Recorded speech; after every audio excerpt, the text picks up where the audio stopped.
Okay, so is it cold there? Yep, yep, it is cold. What temperature? Well, I mean, for Germany, it's probably not cold, but you know, but for here, it's about excuse me, probably be about 9 degrees. Yeah, I mean, yeah, it's. I think New Zealand's in winter would be like a degree or two colder. So yeah, so it's Yeah, pretty maybe. mild. But the key thing is New Zealand houses are not insulated. It's awful. You can be so cold in a New Zealand house. Well, Melbourne is much the same because it's not designed for winter. Like in Europe, lots of Europe Yeah. and cold Canada, the houses are properly dealt with. You know, they know. But here, it's like, oh yeah, a few months of winter, so what? Yeah, it's really funny. It's much warmer to be in Germany in winter than in New Zealand. Yeah.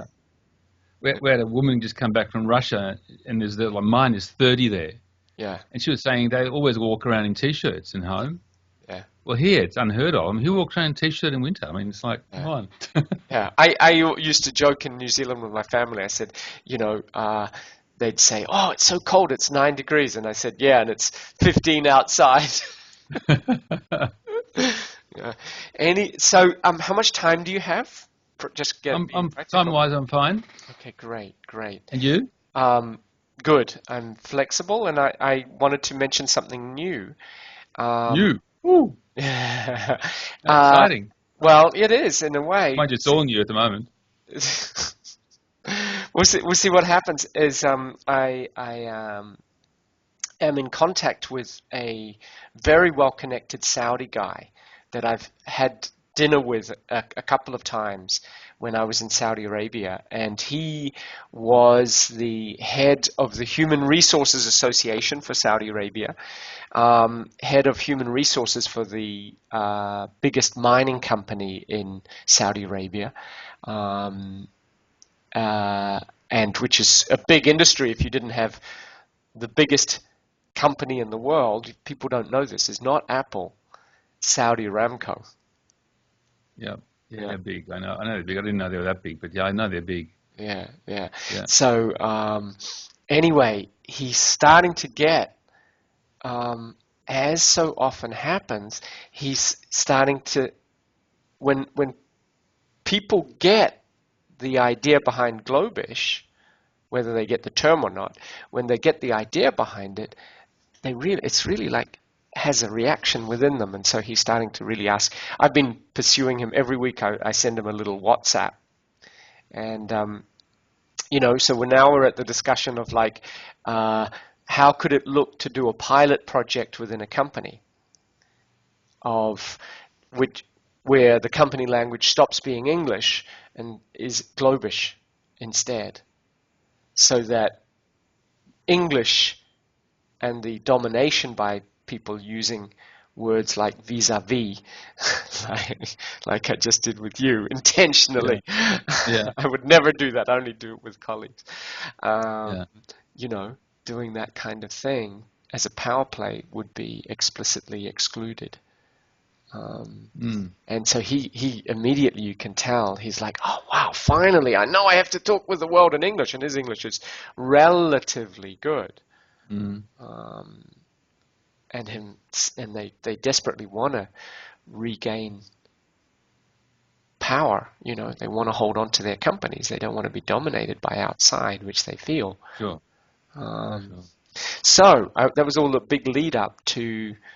Immediately, I thought of you as a kind of colleague in a pilot project like that. Hmm. But I don't know if you would.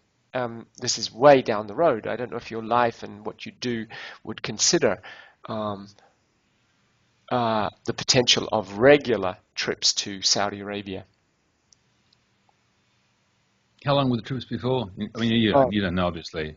trust me. I had 5 months there without my passport. It will not hold on to your passport in an iron grip, an iron grip. Say you're out of here in 2 weeks or 3 weeks, something like that. It would Yeah. might be 2 weeks, might be three Oh weeks. yeah. Well, it's certainly possible. I mean, I'm regard myself as pretty flexible, and I've got nothing really concrete lockdown that I have to be here. Mm, You know, and that's where I'm transitioning myself to a situation where I can be more and more flexible. yeah, That's how I can, do most of the work online, and occasionally I've got real life contact, but most of it I'm trying to do it online. yeah, yeah.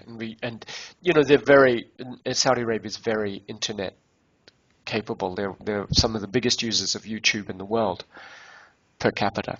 Um, and the other thing, just to put as a little, I realize none of this will get off the ground unless I find a figurehead doctor in linguistics.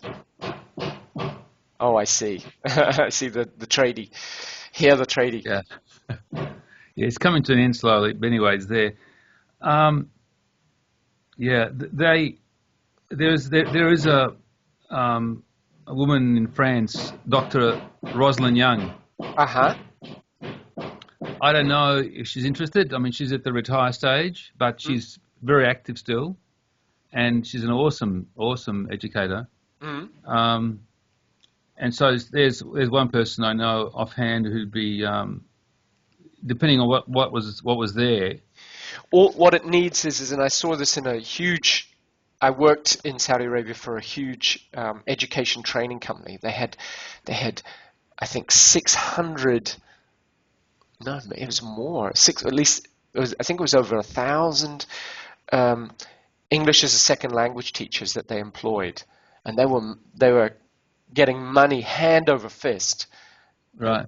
but squeezing the teachers down as low as they could go. But they're getting Of course. money hand over fist.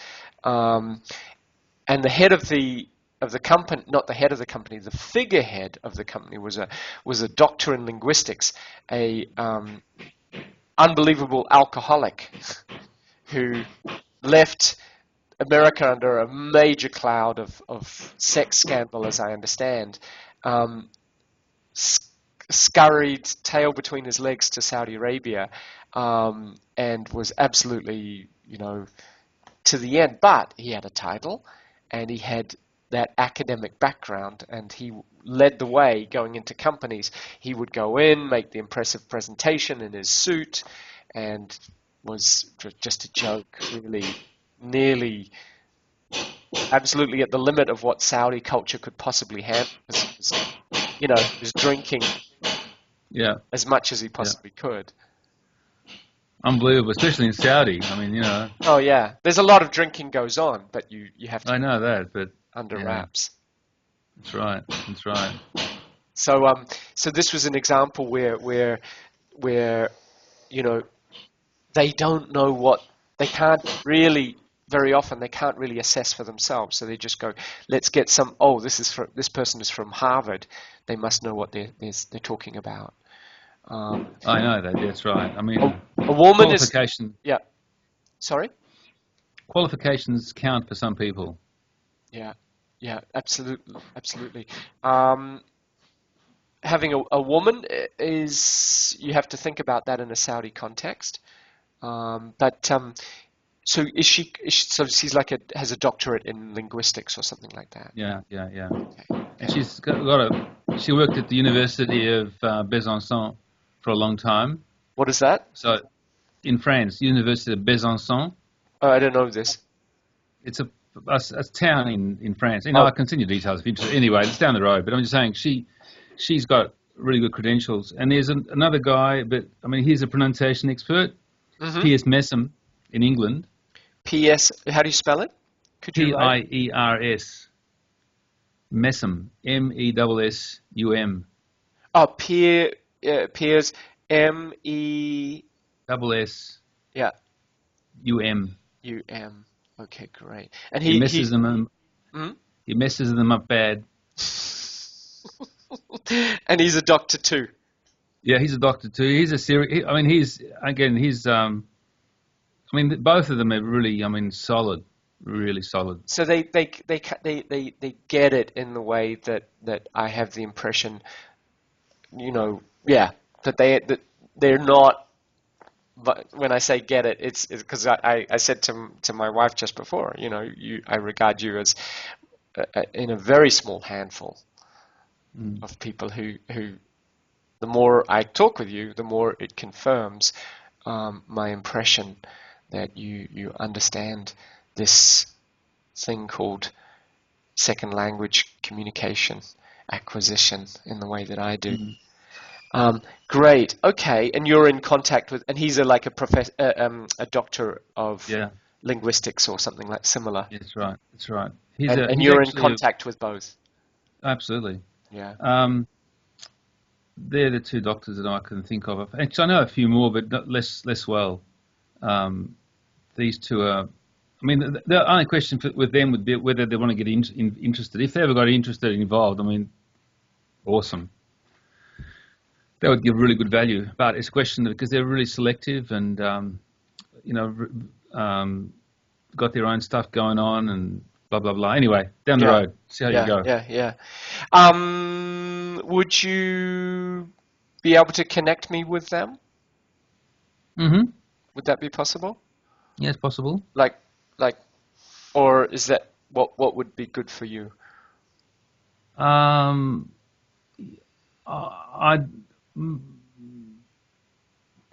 if you could send me something like in a written form, very very brief, Yeah. about what it is, Yeah.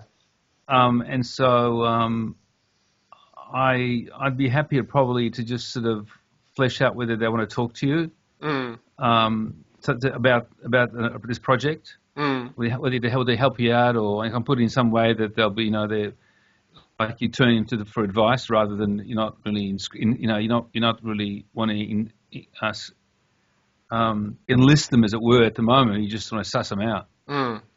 That's Yeah. this is really early days, but it's like the first time where right at the beginning, this Saudi man who's very well connected, and you never know with someone like that. They don't get in those kind of positions unless they're connected right up into the royalty. They just don't get in those positions. But he's also the Saudi is an open-minded guy, and he wants real solutions, and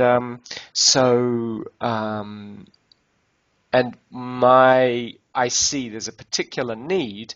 Sooner or later, you need to tick those academic boxes, or the academics already in place in different situations will say, this person has a bachelor's or a master's, forget about it, and they're very aware of hierarchy, academic hierarchy.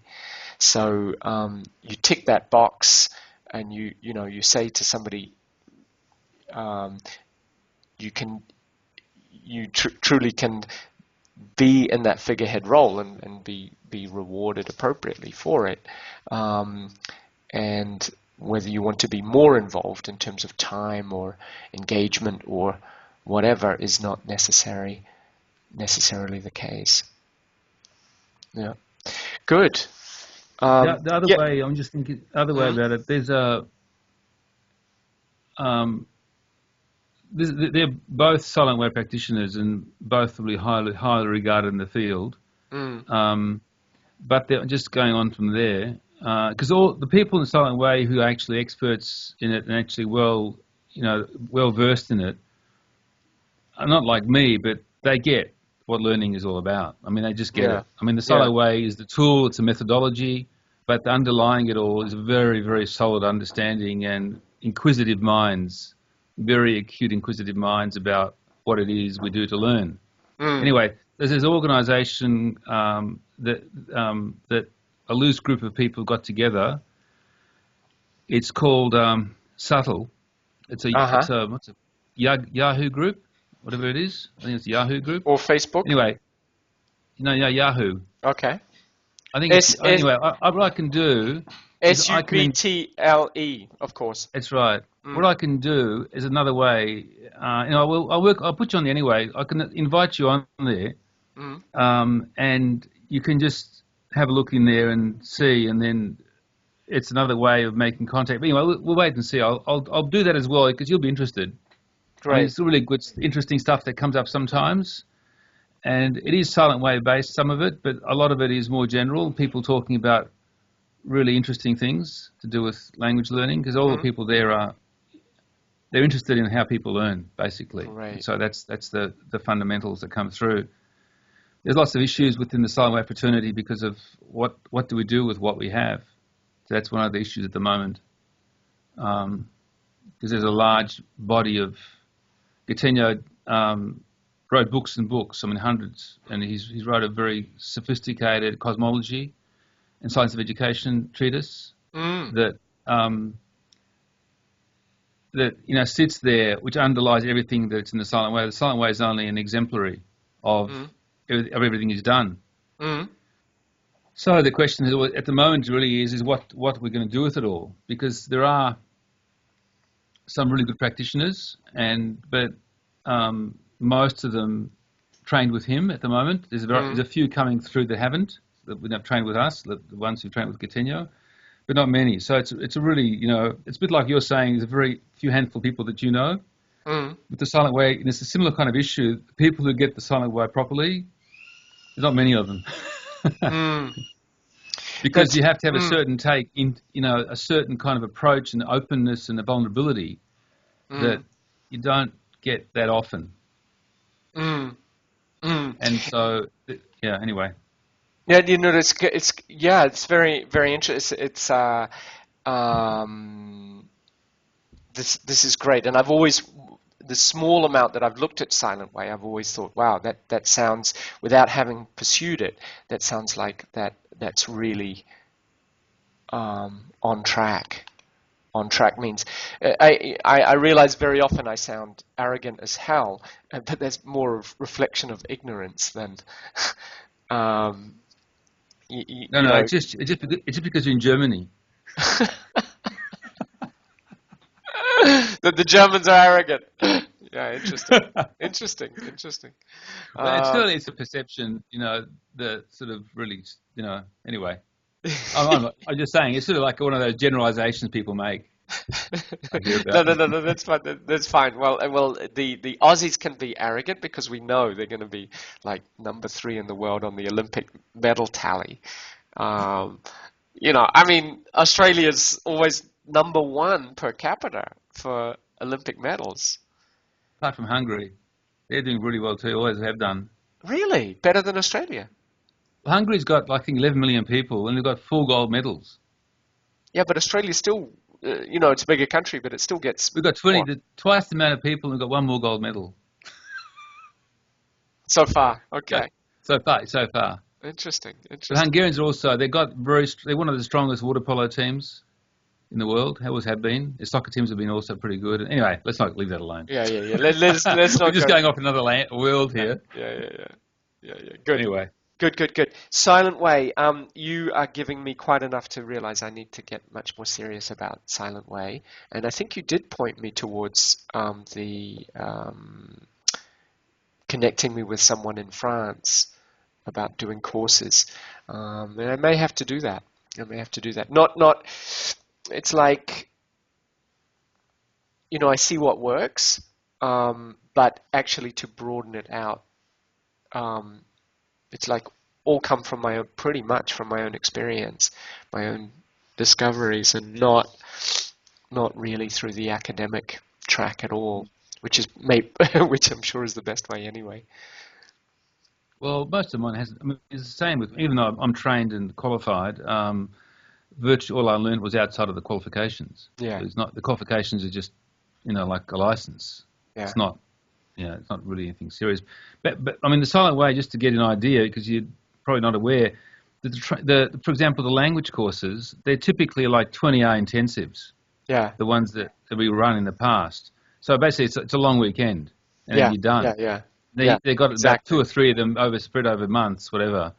And the teacher training is much the same. We're not talking about weeks at a time or whatever. It's actually they're very short, brief intensives. They're never designed to take you a long time. Yeah. And so that's all I've done. I've done a whole bunch of them in different languages and et cetera, but there's never been any long-term formal training. It just doesn't exist. So the Silent Way 20-hour course is from the teacher's point of view, to the participants is to, in one sense, get an understanding of the methodology through, but the content that the learners are learning are the concepts of silent way.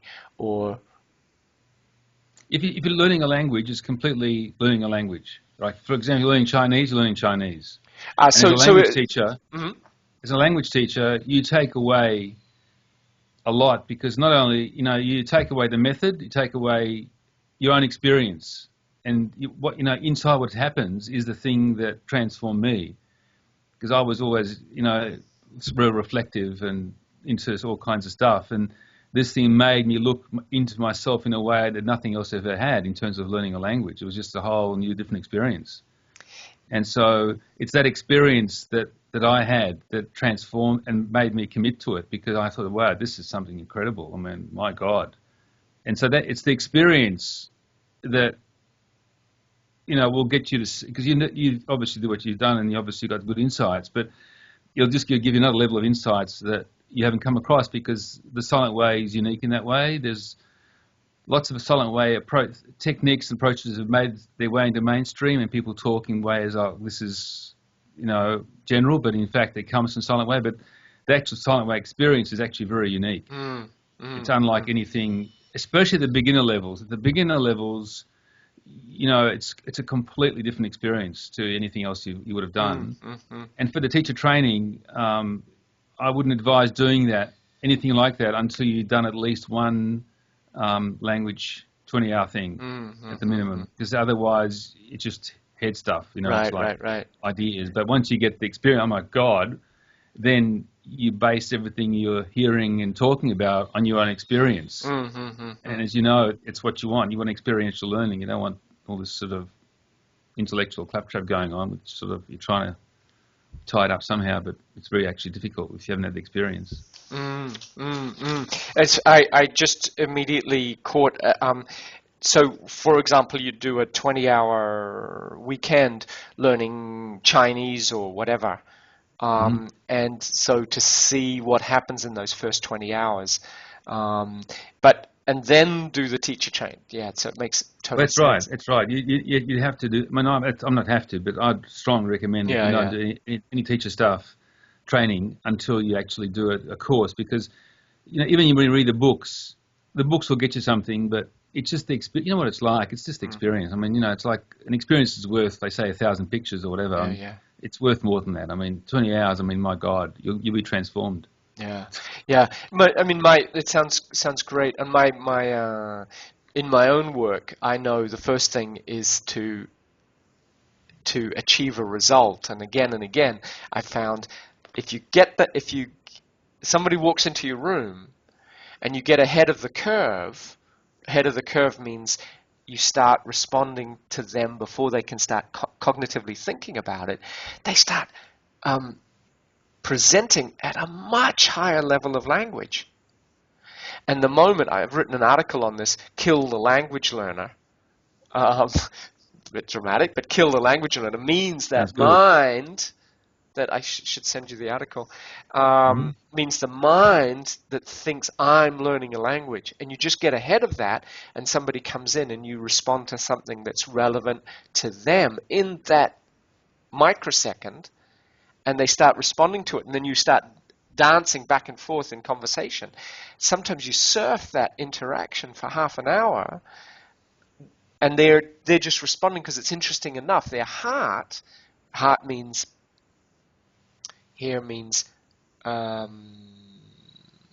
whole consciousness, not mind, not cognitive consciousness, and they just start responding to that, and you can go on for half an hour or longer, and suddenly they go, whoa, we've been talking so fast about so many things. How did that happen? I just got ahead of their mind, because they had that moment of beginner's mind as they enter the room.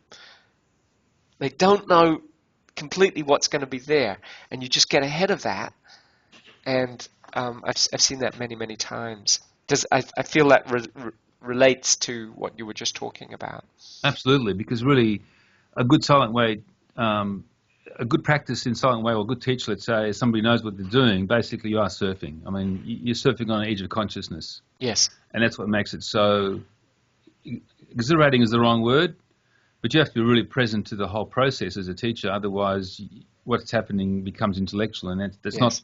that's not how it works. You have to be present to what's happening, present to the language, present to the needs of the student, present to what's going on in their head, present to their awareness, Uh, what they can become aware of. And so uh, all these mhm. things, you've got to be there. I think I I could get. mean, because of your Mm. background and you were interested in things you've talked about, I'm sure you take to it like duck to water. Yeah, yeah. Yeah, yeah, I'm sure too. I think I could get some EU funding for me going off on a course. Um, one thing that particularly struck me in your words was, um, I think I'm recording this. This is great. Yes, I am recording it. Good. So Um, am I. this is Just to great. make sure this whole thing's working. Yeah, yeah, this is really great. We could. This is this is fantastic. Take out some of the practical things, and like right now, and it's something that to upload. Um, One thing that really struck me is when you said the silent way allows you, if I remember your words correctly, allows you to look inside yourself in a way that you never could before. Was that That's right. roughly your words? In the area of learning languages, Yes. right? Definitely, because it's a reflect. You have to go inward. You're left with nothing else. Beautiful. You're forced to go back onto yourself. There's nothing. Beautiful. That's the. Oh yeah. This is fantastic because you might remember that diagram that I showed you, in Mm. which the part where of which is labeled communication confidence, um, which which and the essential part of a conversation in which we um, are consciously with ourselves, which includes a conversation with ourselves. If conversation sounds like words, but it also can be Mm. being with ourselves. Yeah. And that is present in any interaction, and that is around a very deep identity. I can learn or I can't learn, which is Yeah. highly relevant, by the way, with millions of refugees coming to Germany, and they're really screwing up. Um, uh, no, that's too strong.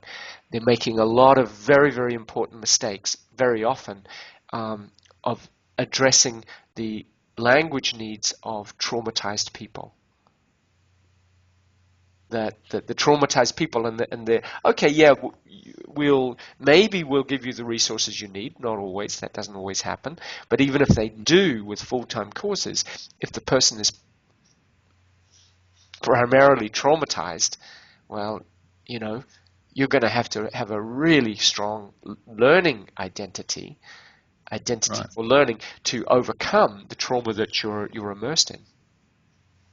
Absolutely. I mean, yeah. I mean, we've. I mean, Germany must have something similar because we've got the AMEP here.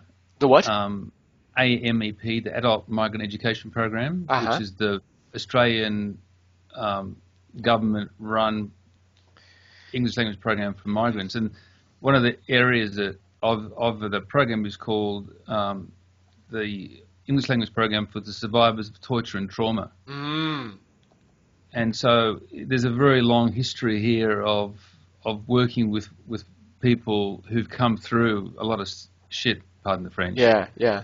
And yeah, and so I've never been. I mean, I've taught people like that, but never a program dedicated to that. But there's still, I'm aware of the fact that there is a lot of stuff around of how you can actually deal with these people en masse. I mean, in a Mm. class, Must be. it's a different problem. I mean, I've had, yeah, it's sometimes can be very difficult. I've had people from Sudan come through my classes, really traumatized, and Yeah, yeah, it's some random behaviour goes on, and yeah, yeah, what you do, it's I don't know, it's hard on yeah, everybody. yeah, yeah, yeah. It's to be expected. That's Um, right. Yeah, yeah, it would be par for the course, and if the resources and the capacity to give that trauma process its proper due, or de-traumatization process, I suppose. Mm.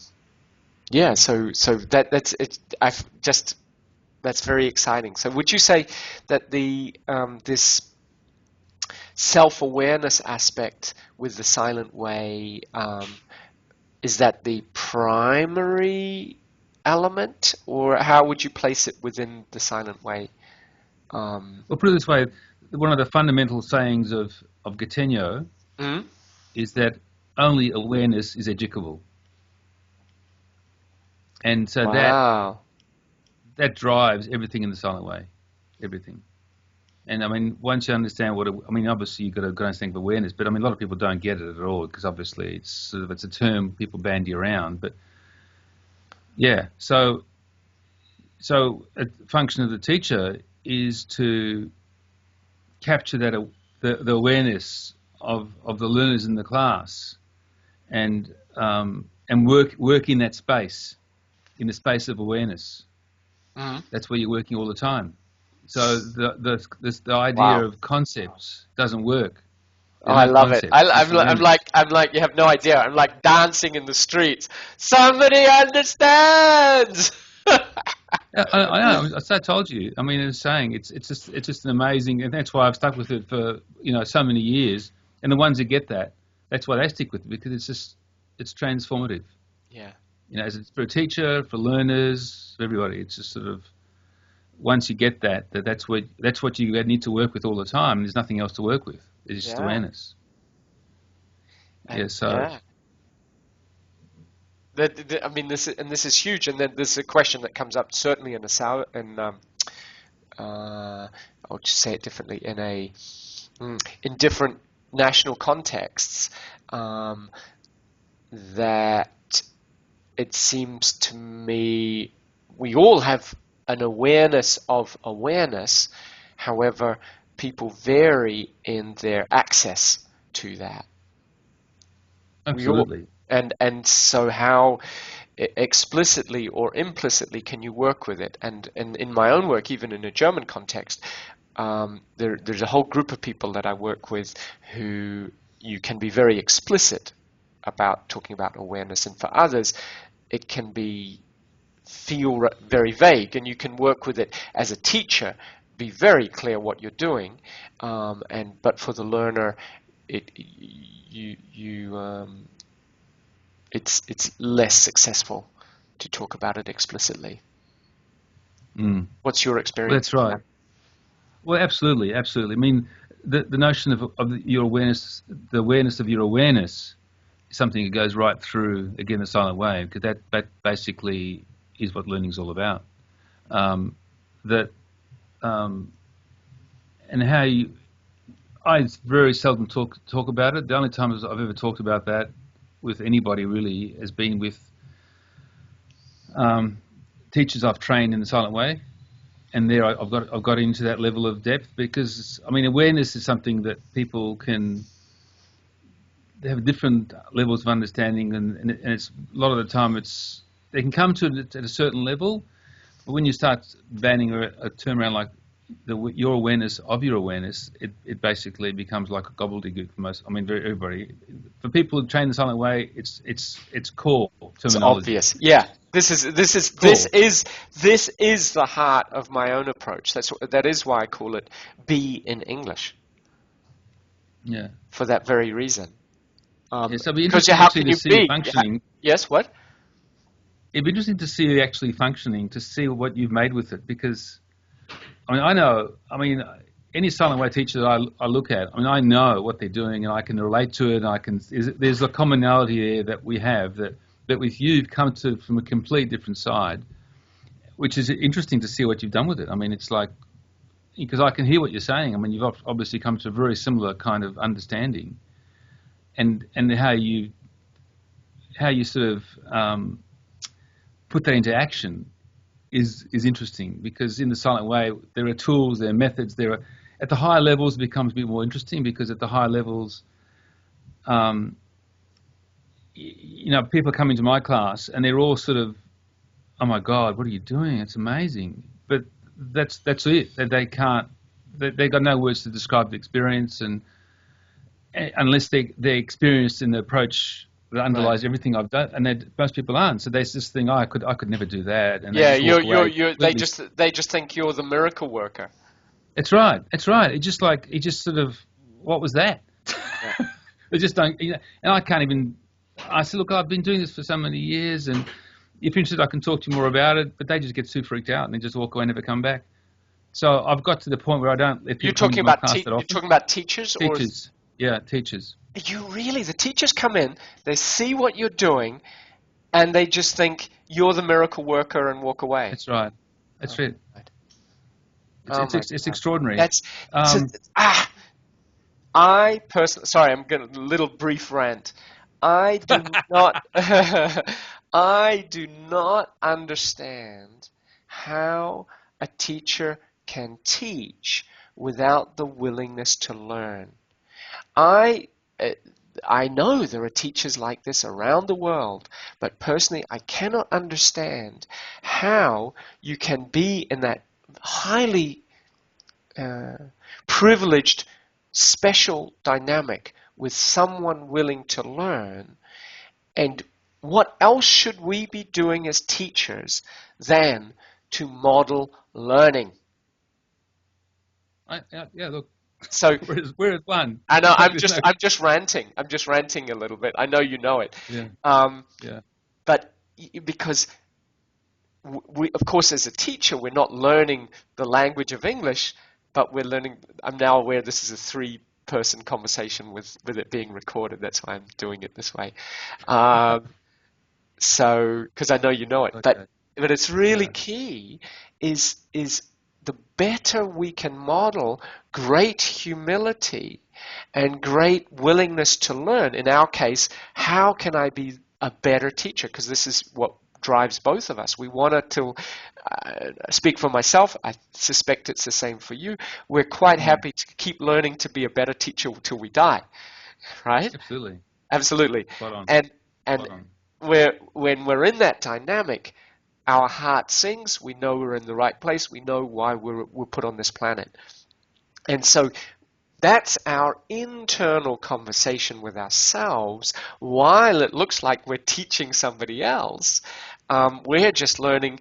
We're just trying something. Oh, that worked really well. I'll do that again. Oh, What happened? that didn't That's work right. so well. I don't think I'll do that again.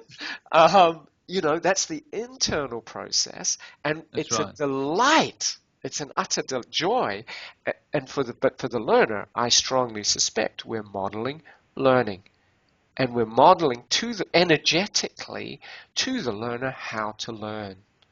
Absolutely, Yeah, absolutely. I mean, I can see it in the students that I'm come in contact with that they actually get at a sort of intuitive level where I'm coming from, and I can see that as I work with them, everything seems to change with what's going on. Even the way they relate to each other changes. They become much more interested in each other because when they come into class, in the classes I've got currently, and it's pretty typical, people are used to sitting in rows.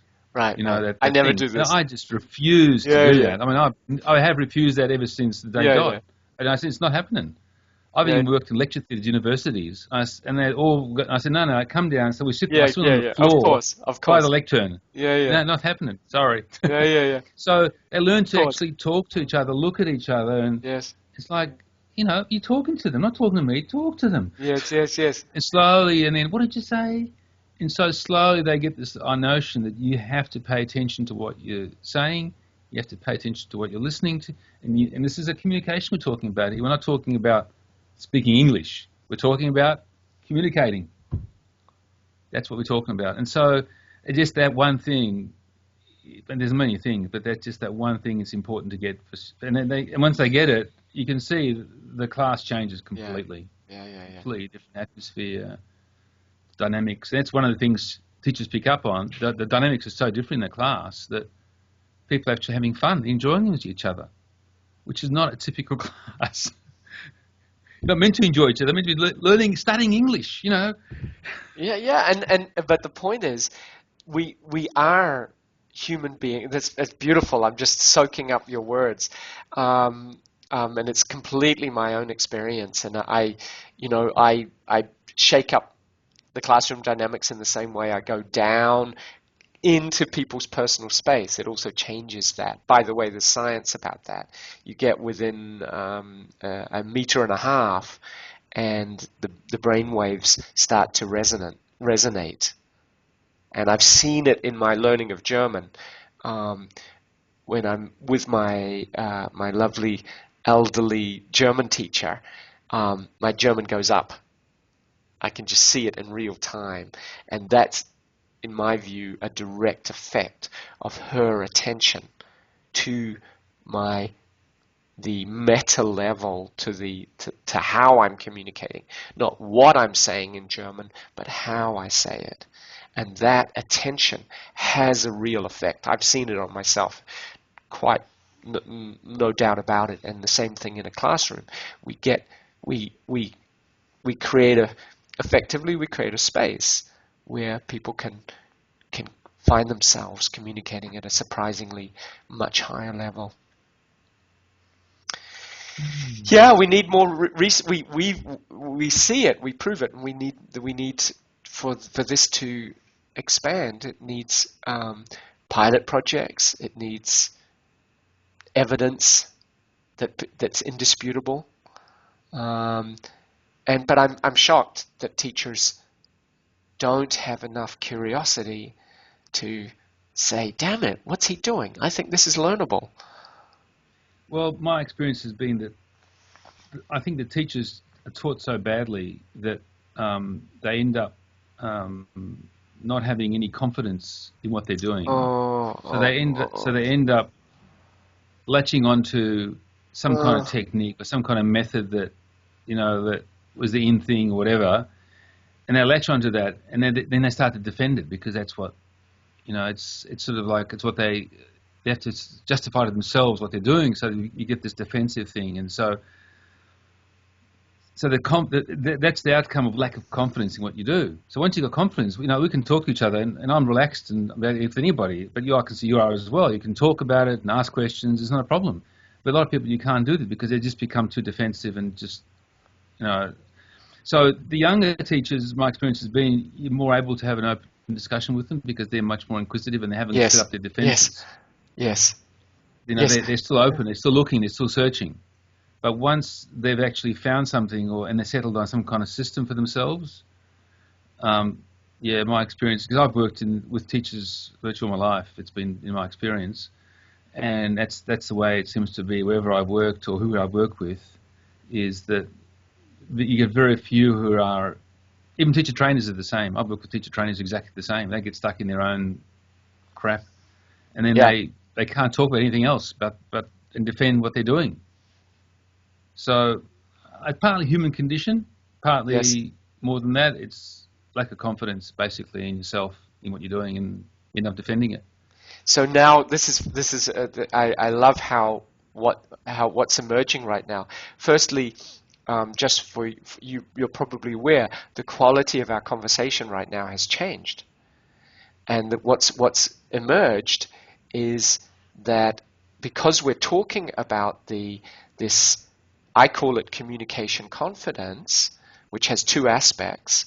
And the aspect we're particularly talking about right now is the communication, is the confidence that we have with ourselves. You just talked about the confidence of us as teachers with ourselves, that we have developed an identity based on experience, based on results in the classroom, based on years and decades, in which it's an alive, real, fond doubt. And so in that, there's a free space to say, hey, maybe everything I've been doing up to now needs a major upgrade. I can look into that possibility without being threatened. That's right. So there's a very interesting thing that's part of the conversation as we speak, of your awareness of your own, let's say, teacher confidence, and my awareness of my own teacher confidence, which is related to what I'm going to keep referring to, this communication confidence. That's within, for you, for yourself, and for me, for myself. And then there's also, if we have sufficient confidence within ourselves, that allows us to build sufficient confidence in the communication between us. Now, I'm going to just transition. This is a kind of a teaching moment, if I may. I can see that. You can stop me if I get too teacherly. No, go for it. Go for it. You're on fire, man. Okay. So you can already see that. So the point is, in my own work, is my key task is to keep saying to the people that come to me, you have enough English. So these are not beginners in English, not raw beginners. Yeah. Although you know about my YouTube videos where I show it's completely possible for me to have a conversation in a language I don't know at all. And as you know, I've done it many times.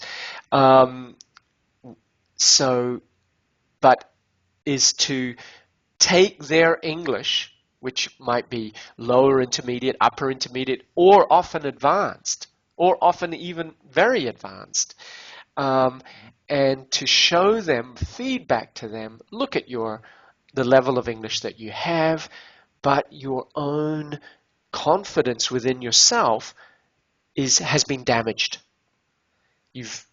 Things have gone wrong through your learning process, so that you have shame. The topic of shame, and I keep saying, what you have is enough. Look, let's see this conversation. You had enough English, didn't you? Oh, yes, I did. We talked for half an hour. Oh, we talked about this complicated thing. Oh, it succeeded. Oh, again and again and again. And often it can take hours and hours and hours for the person to finally say, you know what, teacher? I do have enough English. I'm never going to be Shakespeare, but I have enough English. I'm ready for the world with the English that I have. I have enough English to say to the other person, I don't know this word, please explain it. You're speaking too fast, please slow down. Your accent is a little bit too difficult for me to understand. Please change it a little bit. These kind of things, I have enough.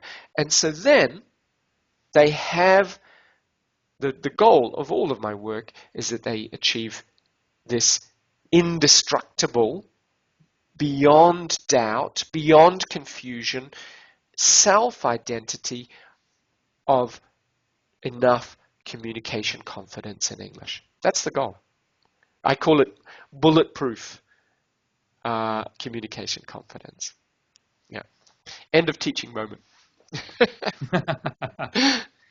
It's interesting that what you're saying, because just going to have a glass of a bit of water. Sure. I've come to something similar in a different way. I've talked to people I've been teaching lately that there's two aspects to learning. One is I'm listening. To learn something. Yes. Learning something new, like a new bit of vocab, a new bit of grammar, a new bit something new. But the other side of it is improving. Yes. Improving what you already do. Yes. And so I said that a lot of the time learners, they make the mistake, they keep want to learn new things, because they're fixated on more vocabulary, more this, yes. more that, rather than focusing on what they know yes. and improving what they know so they can become actually confident in that. And I can see that it resonated with them, this thing of, well, how are you going to improve? What do you do to improve? We're not talking about going away and studying. This just doesn't work. Hang on just a moment. Sure. Here. Hi. Could I just step out for a second? Sure. Sure. Get you back 1 second. Yeah.